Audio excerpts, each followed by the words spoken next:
Those of us with a long enough memory remember Flip Wilson and his character saying, "The devil made me do it. The devil made me do it." Now that's Flip, but nevertheless, there are well, people we get who our believe theology that, from different people. Yeah, and that's so, right. That's Oh my! But there are people who Yeah. say, everything that happens in the world, when I do something bad, well, then it was the devil that made me do it. Is he that active? Where does human responsibility come in? Is that a question we can even answer? Well, certainly Scripture says Satan is real, demons are real, and some people make the mistake of underestimating the power of Satan, demons. Certainly he is at work. But what's so interesting in Scripture is that he is at work, but never is he portrayed in a way that undermines the sovereign purposes and plans of God. So, is Satan at work in the book of Job? Yes, in very powerful ways. But the book of Job begins and ends in a way that helps us understand the role of Satan. Because Satan actually has to appear before the Lord and ask permission in order to bring suffering into the life of Job. So, the suffering that comes into Job's life, does it come from Satan? Well, yes.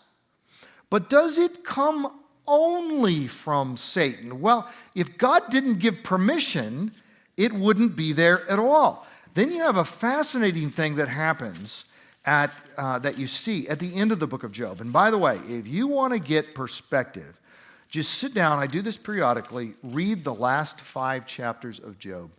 Just blows you away. God appears to him and says, Job, where were you when I created the universe? What were you?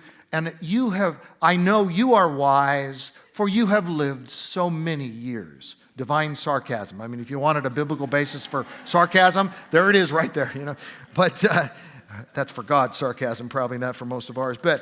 But in any case, at the end of Job, chapter 42, God says he's angry at Job's friends who actually attributed all of Job's suffering to his sin.